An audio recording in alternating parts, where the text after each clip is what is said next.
ایک شخص سے تو میں ملا، گارڈ تھے جو کہ میں صبح صبح سائیکلنگ پہ نکلتا تھا فجر کے بعد، تو میں مین ہائی ویز کو چھوڑ کے ایک دن میں نے کہا میں ذرا اسٹریٹس میں گھومتا ہوں، دیکھتا ہوں کون سے گھر صبح جاگتے ہیں، کون سے گھر سو رہے ہیں. And I was amazed to see اکثر گھر صبح فجر کے بعد سو رہے تھے. تو میں ایک گلی کے اینڈ پہ آیا جہاں پہ ایک بڑا سا خوبصورت درخت تھا، بہت پرانا، 600 سال پرانا پرابلی، ہیوج ٹری. تو میں اس کو دیکھ کے آئی واز امیزڈ. اس پہ بہت ساری چڑیوں کی آوازیں آ رہی تھیں، it was full of birds. تو میں رک گیا تو سامنے گارڈس آ گیا، بزرگ سے بابا جی تھے. تو کہتے ہیں کہ کیا حال ہے پتر، ٹھیک ٹھاک. میں گپ شپ مارنے شروع ہو گیا ان کے ساتھ. تو میں نے کہا بابا جی آپ اس گھر سے آئے ہیں؟ کہ جی. And that house was beautiful as well, بڑا سا لان اور huge house, and lawn was full of fruits and lemons and trees, مختلف قسم کے ہوتے ہیں. تو میں نے کہا بابا جی سارا ویجیٹیشن اور ساری پلانٹیشن کون کرتا ہے؟ کہتے ہیں پتر میں کرتا ہوں. میں نے کہا اچھا. تو کہتے ہیں کہ بس اس کے مالک کے ایک بیوی ہے ایک شوہر ہے، اور دونوں سارا دن تو یہاں ہوتے نہیں ہیں، دونوں صبح نکلتے ہیں شام میں گھر آتے ہیں. ایک پتنی ڈاکٹر ہے، ایک بیوی پتنی وہ بھی کوئی کام کرتی ہے، تو دونوں نکلتے ہیں. ان کے آپس بنتی نہیں ہے بیٹا، اللہ معاف کرے، ہر ٹائم آپس میں لڑتے رہتے ہیں. تو میں نے کہا بابا جی پھر یہ گھر سارا کون انجوائے کرتا ہے؟ کہتے ہیں پتر میں کرتا ہوں، یہ ٹریز میں نے لگائے، یہ پلانٹس لگائے، یہ فروٹس میں نے لگائے، اور ان کے فروٹس میں کھاتا ہوں. میں نے پرمیشن لی ہوئی ہے، میں یہ گارڈننگ کرتا ہوں، صبح آتا ہوں شام کو چلا جاتا ہوں. میں نے اپنے بارے میں بتائیں. میرے اتنے بیٹے بچے ہیں، اتنی بیٹیاں ہیں، ایک حافظ قرآن ہے، مدرسے میں پڑھا ہے، ایک فلاں مسجد کا امام ہے. اور یہ کرتے کرتے سبحان اللہ اس نے کہا کہ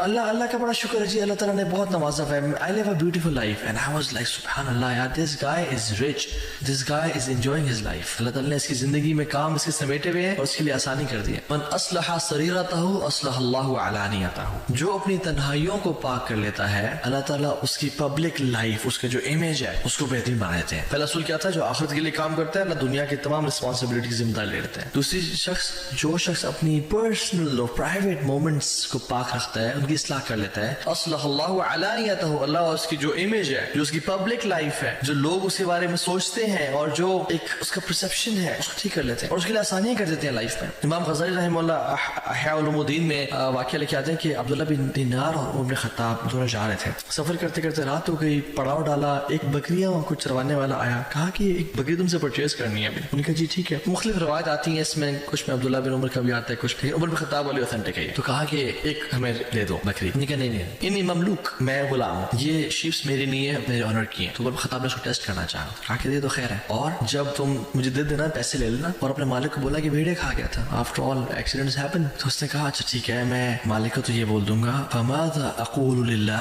میں اللہ کو کیا جواب دوں گا. عمر بن خطاب بڑے امپریس ہوئے اس سے. اگلے دن اس کے مالک کے پاس گئے اور اس کو مالک سے کہا کہ میں تمہیں یہ خریدنا چاہتا ہوں، اور خرید کے اس کو آزاد کر دیا. اور ایک اور روایت میں آتا ہے کہ اس کی بکریاں بھی خریدی اور بکریاں بھی خرید کے اسے گفٹ کر دی، بٹ جس میں صرف یہ مینشن ہے کہ اس کو خرید کے آزاد کر دیا. دس از مور اوتھینٹک. اور کہتے ہیں هذه الكلمة اعتقدك في الدنيا، هذه الكلمة اعتقدك في الدنيا وارجو ان تؤتقك يوم القيامة. اس کلمے نے جو تو نے کہا تجھے اللہ نے دنیا میں آزاد کر دیا، تجھے اس کلمے نے آزاد کر دیا دنیا میں، اور مجھے اللہ تعالیٰ سے امید ہے کہ تجھے قیامت کے دن جہنم کی آگ سے بھی یہ کلمہ آزاد کر دے گا. کیوں؟ کیونکہ اس میں تقویٰ تھا، اس کی پرائیویٹ لائف سیٹ تھی، وہ اللہ کا خوف رکھتا تھا. سو the point here is ہم اپنی زندگی میں کتنی دفعہ ایسے مومنٹس آتے ہیں کہ جس میں ہم تنہائیوں میں گناہ کر جاتے ہیں. اور یاد رکھیں جو تنہائیوں میں گناہ سے نہیں بچے گا نا، حدیث میں آتا ہے اللہ کی فرمایا میں آپ سے ایسی امت کے لوگوں کو جانتا ہوں جو قیامت کے دن آئیں گے بڑے بڑے ماؤنٹینز اور پہاڑ لیکن نیک اعمال کے، لیکن اللہ تعالیٰ ان کو ضائع کر دیں گے. صحابہ نے کہا رسول اللہ کون؟ آپ نے کہا تمہارے بھائی بہن ہوں گے، تمہارے اسکن کلر کے ہوں گے، رات کو اٹھ کے تہجد بھی پڑھ لیتے ہوں گے، لیکن ولکن قوم اذا خلوا بمحارم اللہ انتهكوها، کہ جب وہ تنہائیوں میں ہوتے ہوں گے وہ اپنی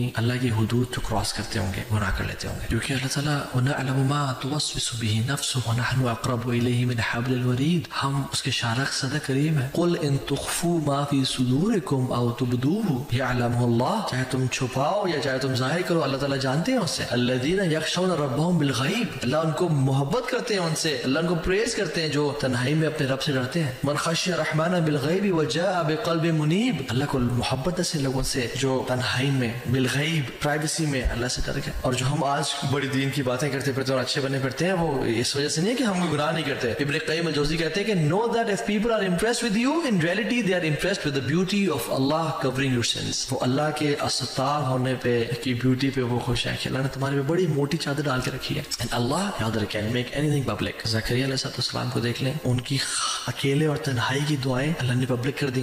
اذ نادى ربه نداء خفيا، چھپ کے دعائیں کی اللہ نے پبلک کر دی. حضرت مریم کی جو مدر تھی حنا بنت فاقوت، سینٹ اینی جن کو بولتے ہیں کرسچنز، ان کی تنہائی اور ان کی دل کا جو خواہش تھی کہ میں نے یہ جو بھی اولاد اللہ آپ کے لیے دی اللہ نے پبلک کر دی, اور آپ کی بھی تنہائیاں اللہ پبلک کر سکتے ہیں. اور اگر تو پاک ہوئی تو بڑی اچھی امید ہے دنیا اور آخرت میں. آخرت میں کیسے؟ وَرَجُلٌ ذَكَرَ اللَّهَ خَالِدًا فَفَاضَتْ عَيْنَاهُ, اللہ تعالیٰ اس شخص کو آخرت میں قیامت کے دن عرش کا سایہ نصیب کریں گے جو اکیلے میں تھا اور آنکھوں سے آنسو بہایا کرتا تھا اپنے گناہوں پر. So guys, what is your secret with Allah subhanahu wa ta'ala? Is it bad or is it good? وَإِن تَجْهَرُوا بِالْقَوْلِ فَإِنَّهُ يَعْلَمُ السِّرَّ وَأَخْفَى, تم بات کرو وہ چھپی ہوئی بات اور اونچی بات جانتے ہیں. وَوَاللَّهُ يَعْلَمُ مَا تُسِرُّونَ وَمَا تُعْلِنُونَ, جو تم چھپاتے ہو اور ظاہر کرتے ہو ان کو جانتا ہے.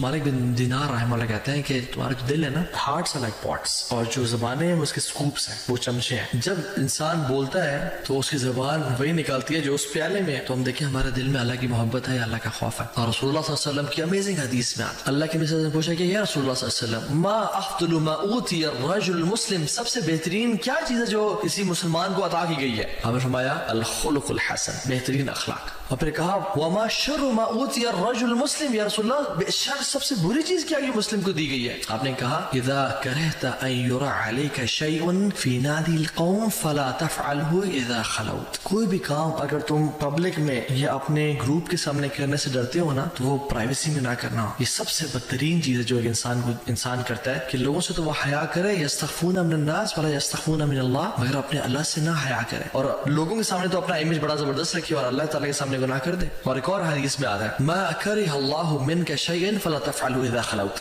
جس چیز سے اللہ تعالیٰ نفرت کرتے ہیں کہ تم وہ نہ کرو اس کو کبھی بھی خلوت میں نہ کرنا. اور تو یہ حدیث ضعیف ہے لیکن اس کا مطلب بالکل ٹھیک ہے کہ جس چیز سے اللہ تعالیٰ نفرت کرتے ہیں کہ تم وہ نہ کرو, تم اس کو پرائیویسی میں اگر کرتے ہو نا, this is absurd, this is a blasphemy. اور ایک اور کمال کی حدیث, رسول اللہ صلی اللہ علیہ وسلم پوچھا گیا وقد سئل رسول اللہ صلی اللہ علیہ وسلم ای الناس افضل, سب سے بہترین کون سے لوگ ہیں یا رسول اللہ صلی اللہ علیہ وسلم؟ آپ نے کیا فرمایا مخموم القلب و صدوق اللسان. صحابہ نے کہا یا رسول اللہ صدوق اللسان کو تو ہمیں پتہ ہے کہ کیا ہے, نعرفه, فما مخموم القلب, مخموم القلب کیا ہے؟ آپ نے فرمایا هو تقی النقی لا اثم فیہ ولا بغی ولا غل ولا حسد, یہ وہ شخص ہے جو تقوی والا ہے اور پیور ہے, اس کے اندر اس کے دل میں گناہ نہیں ہے اور بغض نہیں ہے اور انویسٹیگیشنز نہیں ہے اور عداوت نہیں ہے اور حسد نہیں ہے اور کانسپیریسیز نہیں ہے. ان اللہ لا ينظر الى صورکم ولا الى اموالکم ولكن اللہ ينظر الى قلوبکم واعمالکم. صحیح مسلم کی حدیث ہے. اللہ تعالیٰ چہروں کو اور مالوں کو نہیں دیکھتا بلکہ اللہ سبحانہ وتعالیٰ دل کو اور اعمال کو دیکھتا ہے. تو اللہ سے دعا کرنی چاہیے اللہم انا نسألک قلبا سلیما واسألک قلبا خاشعا, یا اللہ میں پیور ہارٹ دے اور ہمارے دل کو تقوی والا بنا. اور ایک شخص اللہ اکبر وہیب ابن ورد کے پاس آیا اور کہتا ہے کہ شیخ مجھے ایڈوائز کریں, مجھے کوئی نصیحت کریں. تو وہیب ابن ورد نے اسے دل کو ہلا دینے والی نصیحت کی اور کہا اتقی ان یکون اللہ اہون الناظرین الیک, beware of making Allah the least significant of all observers on you. کبھی ایسا نہ کرنا کہ اللہ سبحانہ تعالیٰ کو باٹم پہ رکھ دینا سب دیکھنے والوں میں سے, کہ تم کسی بچے کی تو پرواہ کرو, کسی چھوٹی موٹی چیز کی تو پرواہ کرو مگر اللہ سبحانہ تعالیٰ کی پرواہ نہ کرو. اور ایک شخص نصیحت کے لیے بتا رہا تھا اور اس نے مشائخ کو بتایا کہ شیخ میں گناہ کر رہا تھا اور میرا گناہ کا تعلق اس گناہ سے تھا جو اکثر انٹرنیٹ پہ اور سیل فونز پہ بری نظر سے تعلق تھا اس کا کیے جاتے ہیں. تو شیخ میرے گھر میں کوئی نہیں تھا, دروازہ بند تھا, پردے بند تھے, تو میں اس گناہ میں انوالو تھا, بٹ اچانک سے کیا ہوا میرا دروازہ کھلا. کہتے ہیں کہ میں نے اپنا لیپ ٹاپ بند کیا اور میرا دل ایسے حلق تک پہنچ گیا اور میں خوف طاری ہو گیا, مجھ پہ پسینے چھوٹنے لگے میرے. اور میں نے جب دیکھا کہ کون آ گیا, میں تو پکڑا گیا آج, تو میں نے دیکھا میری پالتو بلی تھی. کہتے مجھے اتنی شرم آئی کہ میں نے ایک بلی سے کی وجہ سے میں ڈر گیا, لیکن الجبار القہار رب السماوات والارض مجھے دیکھ رہے تھے مگر مجھے کوئی پرواہ نہیں تھی کہ وہ مجھے دیکھ رہے ہیں. تو جو اپنا امیج بہترین کر لیتا ہے نا اللہ کے سامنے سیکرٹ لائف میں, اللہ سبحانہ و تعالیٰ اس کا جو امیج ہے وہ لوگوں کے سامنے بھی اور اس کا جو ایک اس کی جو ایک یعنی اس کی محبت لوگوں میں ڈال دیتے ہیں. And this brings us to the third principle and that is من اصلح ما بینہ وبین اللہ کفاہ اللہ ما بینہ وبین الناس. جو اپنا اور اللہ تعالیٰ کا جو ورٹیکل کنیکشن ہے اس کو ٹھیک کر لیتا ہے, اللہ تعالیٰ اس کی جو ہاریزونٹل کنیکشنز ہیں لوگوں کے ساتھ تعلقات ہیں اس کو ان کو ٹھیک کر لیتے ہیں. سلف صالحین رحمہ اللہ کہتے ہیں کہ جب بھی ہم سے گناہ ہوتا تھا تو ہم اس کا ڈائریکٹ امپیکٹ اپنی بیوی کی نافرمانی میں, اپنی اولاد کی نافرمانی میں اور اپنی رائڈنگ بیس کی نافرمانی میں دیکھا کرتے تھے. So the core of our good relations is in this nasiha. Everybody loves کہ اس سے محبت کی جائے, definitely everybody loves کہ میرے ماں باپ